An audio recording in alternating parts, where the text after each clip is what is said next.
কিছুদিন আগে আমি কানাডা গিয়েছিলাম, কানাডার টরন্টো শহরে একটা কনফারেন্সে। তো কনফারেন্সের পাশে আমি অনেক বাংলাদেশি ইমিগ্রেন্ট যারা টরন্টো শহরে থাকে তাদের সঙ্গে কথা বললাম। তারা অনেকেই বলল যে কানাডার ইকোনমি, কানাডা যে দেশ অনেক ধনী দেশ, কিন্তু কানাডার ইকোনমি এত ডাইভার্সিফাইড না আমেরিকার মতো। ফলে তারা অনেকেই খুব ভালো ব্যবসা বাণিজ্য বা চাকরি বাকরি করতে পারছে না, তারা অনেকেই স্ট্রাগল করছে। তো তাদের সাথে কথা বলে আমার কাছে যেটা মনে হলো যে তাদের অনেকেই কানাডিয়ান সিটিজেন, তারা কিন্তু টিএন ভিসা নিয়ে আমেরিকা চলে আসতে পারে, এসে এখানে বসে চাকরি বাকরি করতে পারে, ব্যবসা বাণিজ্য করতে পারে, অনেক কিছু করতে পারে। কিন্তু এই বিষয়গুলি তারা ওইভাবে জানে না।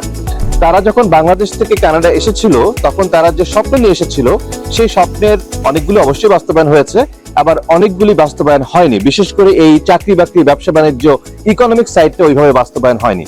কাজেই আপনারা যারা কানাডায় থাকেন, বাংলাদেশি কানাডিয়ান ইমিগ্রেন্ট, আপনারা যারা কানাডিয়ান সিটিজেন, আপনারা যদি আমেরিকায় এসে ইকোনমিক অ্যাক্টিভিটি করতে চান, মানে চাকরি বাকরি করতে চান, ব্যবসা বাণিজ্য করতে চান, এন্টারপ্রেনার হতে চান, আপনারা কিন্তু টিএন ভিসার যে স্পেশাল বেনিফিট আছে সেই বেনিফিটটা নিতে পারেন।